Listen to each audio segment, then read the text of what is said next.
Walnuts. Have we been lied about them? This video will tell you the truth about the good sources of omega-3 from plants. We will analyze what makes a plant-based omega-3 a good source of omega-3 for your body and your sex. And we also going to discuss algae oil taken by vegetarians. You probably know by now that these do not contain active forms of omega-3. They contain inactive form of omega-3. The active forms are EPA and DHA. Therefore, we cannot speak about plant omega-3 before covering how much active omega-3 you need every day. I want to show you how much the experts are taking right now. So this is Dr. Peter Attia. So I take fish oil. So by taking 4 of these capsules a day, I'm taking roughly 2 grams of EPA a day and probably 1.5 grams of DHA. You can simply substitute EPA and DHA as if they said marine omega-3. Now let's hear from Dr. Rhonda Patrick, how much she takes. So I take 4 grams a day. I take 2 in the morning, 2 grams in the morning, and I take 2 grams in the evening. I take my EPA in the morning and I take my DHA in the evening. Rhonda said that she takes 4 grams in total. Now let's hear from Dr. Andrew Huberman. My understanding is that we need to hit a threshold level of EPA in order to derive these important benefits. Yeah, I try and get 2 grams per day of EPA from supplementation. I made that decision mainly based on the data that I'm aware of, looking at comparison of people doing that anywhere from 2 to 4 grams of EPA per day compared to SSRIs. The data are, by my read, are remarkable. If you've watched my previous video on the subject, you know that you need enough omega-3 from EPA and DHA to reduce your rate of inflammation, reduce death risk from cardiovascular disease, improve your mood, reduce depression. So besides taking fish oil supplements that are not oxidized, what about plant-based omega-3? Sources such as chia seeds, walnuts, and flax seeds. You probably heard of them. So you probably know by now that these do not contain active forms of omega-3. They contain inactive form of omega-3 that the body has to convert into this marine form of omega-3. Therefore, your ability to produce active omega-3 depends on your inner conversion, on your body's natural ability to convert these. And this is what we are going to discuss now because this is critical.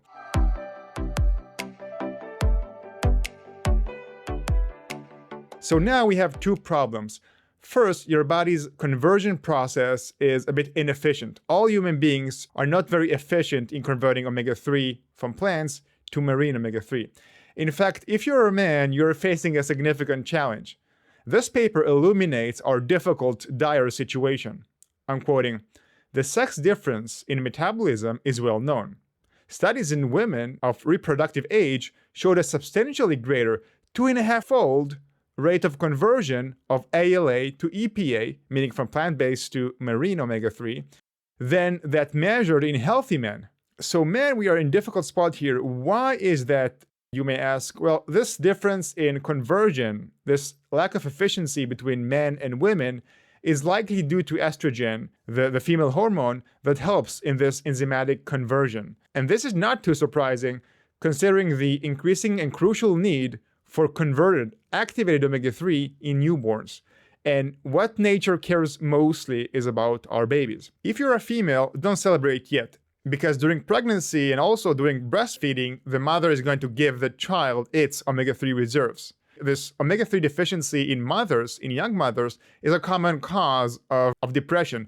Depression that affects actually our entire society because of lack of omega-3. So this is the first problem. But there is another big issue that I rarely hear anybody speaks about. Let's hear what happens exactly from Dr. Niels Holm, a scientist who has been researching omega-3 for over 20 years. For the omega-3s, the conversion from the shorter chain to the longer chain is really quite lousy. And there is a competition with omega-6s also. And since humans started to consume huge amounts of omega-6, then that is in a very strict competition with the elongation of ALA. And fundamentally, we have to take in the long chain omega-3 fatty acid. These enzymes that convert plant omega-3 into marine omega-3, DHA and EPA, also process omega-6 from plants. Meaning if you consume a lot of plant-based omega-6, like most people do, you saturate these enzymes with excessive work. Essentially, you block your ability to produce active omega-3, even if you're a woman. What does this mean? If your diet is high in omega-6, it will compete with plant-based omega-3 for conversion. So this means that regardless of your gender, and even regardless of how much omega-3 you receive from plants, it becomes even harder for your body to convert these plant-based omega-3 into marine, DHA, and EPA omega-3. This could be per food, as I'm going to discuss in a minute, but also consuming in your overall diet sunflower oil, soybean oil, peanut oil. All of these oils are very commonly used in fried foods, in restaurants. This consumption is going to hurt your conversion even if you consume enough plant-based omega-3. And this is, by the way, another good reason to avoid them completely. Peanuts in peanut butter too will do the same. To summarize, there is a bottleneck conversion based on competition between omega-3 and omega-6. But this bottleneck problem is not a huge problem if you supplement with active omega-3, because this lack of conversion also prevents your body from converting a lot of plant-based omega-6 into something called arachidonic acid, which is an animal-based omega-6, which actually accelerates aging and inflammation. So this bottleneck problem also allows us easier control over our inflammation levels simply by supplementing with high-quality, unoxidized marine omega-3. And this gives us a direct control over our inflammation levels regardless of the consumption of plant-based omega-6. So this problem is very easily navigated. Now let's speak about good sources of plant-based omega-3. And you're about to discover a huge myth. And if you want to cover your longevity from every direction using the best science available, go to wellnessmessiah.com/longevity.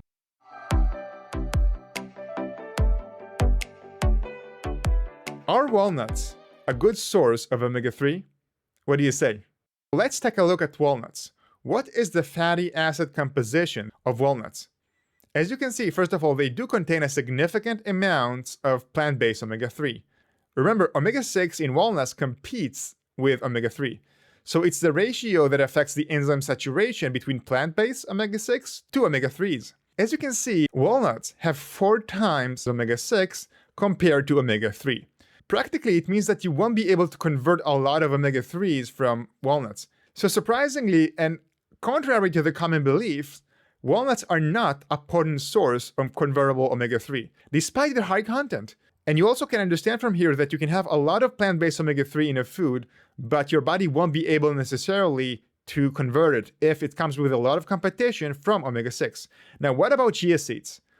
Chia seeds have double the amount of omega-3 compared to walnuts, as you can see here.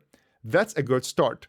But it's not just about the quantity. What about the omega-3 to omega-6 ratio in chia seeds? Terrific. They have 3-to-1 advantage in favor of omega-3. And indeed, they are an excellent source of omega-3. What about flax seeds? Flax seeds have a similar advantage, 4-to-1 in favor of omega-3. This advantage allows your enzymes more room to convert them into EPA and DHA. There is tiny concern with flax seeds, which is once you remove their shell, you partially remove some of their protection against oxidation. And sometimes we don't know how long ago the company that we bought from removed these shells. This study speaks more about that. The study is called Storage Stability of Milled Flaxseed.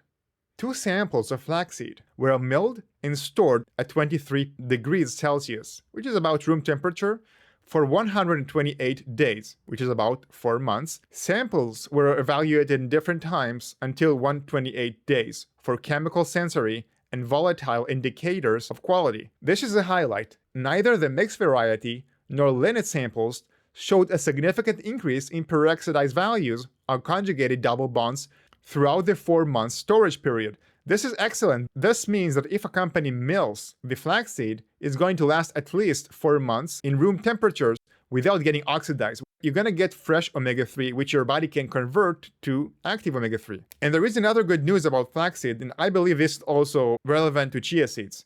This has to do with baking. Can you bake these and not destroy the content of omega-3? So this study speaks about that. A muffin mix containing flaxseed flour at temperature of 178 Celsius degrees, which most of your baking is going to take place in that temperature for 2 hours, the alpha-linoleic acid, plant-based omega-3, remained unchanged in both muffin mixes. So this means that even if you bake it for 2 hours, it's not going to get oxidized. So you consumed all this good omega-3 from plants. How would you know if your body converts it to active omega-3?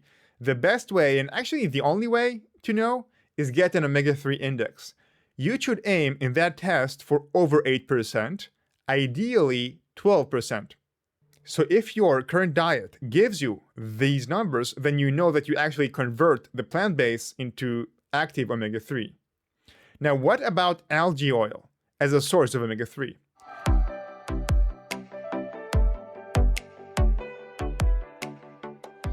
Algae oil does contain active forms of omega-3, DHA and EPA. And you've heard experts emphasize the importance of getting both EPA and DHA, with the main focus actually on EPA, which the body can convert very easily to DHA. Now, algae oil typically provides less EPA compared to fish oil supplements and more DHA. And remember, your body can convert EPA into DHA very well, but the reverse conversion is quite poor. In other words, you may not get the ratios that today's experts recommend and take for their own bodies. And remember, it's the EPA, not the DHA, that has shown a better protection against cardiovascular disease. So we need a good amount of EPA too to gain all the benefits of omega-3.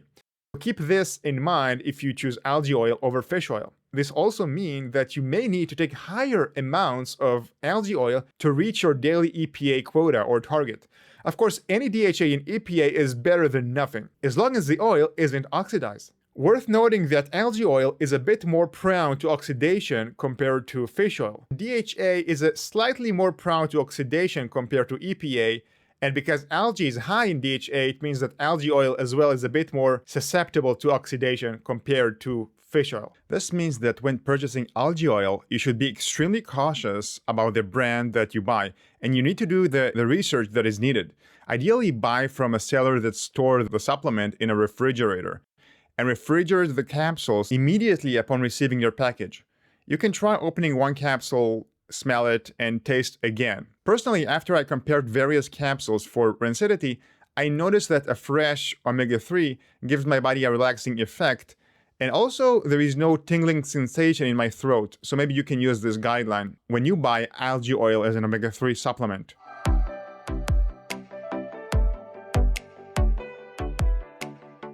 We spoke about plant-based omega-3. What about plant-based omega-6? How dangerous they are to our aging and inflammation? Well, omega-6 can become both pro-inflammatory by becoming arachidonic acid, but also anti-inflammatory when it becomes something called GLA. And that usually depends on your insulin level. And insulin is directly affected by the amount of carbs and sugars that you eat. So the sugar content that you eat dictates what happens with those fats. In addition, I love a quote by Dr. Ron Rosedale. He says that if your body can burn fat efficiently, if you eat excess omega-6, it's not a huge problem if your body can burn it. But if it cannot burn it, then you're in a problem. So that's another way how our carbs, and especially our sugars, can dictate the metabolism of the fat that we eat. If you consume too much sugars and carbs, you are in a problem, which can explain why processed foods, which combine high omega-6 carbs and sugars, are a serious issue and actually increase mortality and cardiovascular disease. Let's summarize this section.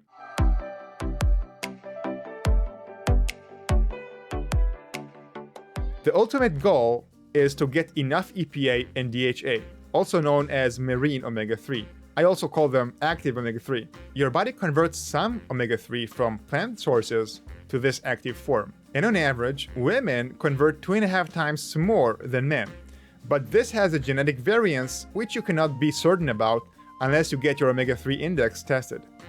If you do consume plant-based omega-3, make sure that you don't overconsume omega-6 in your diet, and focus on 2 foods with a favorable omega-3 to omega-6 ratios. These are chia seeds and freshly ground flax seeds. Surprisingly, walnuts, despite their high content of omega-3, they are not a good source of active omega-3 because they come with 4:1 ratio of omega-6s, which are going to sabotage the conversion. And of course, consuming omega-6 from oils such as sunflower oil, soybean oil, and peanut oil, commonly used in fried foods and restaurants, will hurt this conversion and also increase your inflammation in general. Another point is, I don't think omega-6 consumption is a huge issue if you consume enough marine omega-3, which allows your body to integrate them into your inflammation and control inflammation. and also if you don't overconsume carbs and sugars, which allows your body to turn the omega-6 from plants into an anti-inflammatory type of fat, and also to burn omega-6. And lastly, we spoke about algae. Algae oil, if fresh and unoxidized, will provide you with a good amounts of DHA, but you may need to take higher amounts to reach your daily EPA target. And remember, it's more prone to oxidation than fish oil, so you have to be very selective with the brown that you buy and also store it always in the fridge. Does this make sense to you? Then it 100% doesn't make any sense if you're not subscribed. If you like this type of content, in a month or two, you're gonna see here in this channel a deeper investigation into omega-3, aging, longevity, inflammation, and which brands the experts are taking. So subscribe now. And if you want to cover your longevity from every direction using the best science available, go to wellnessmessiah.com/longevity.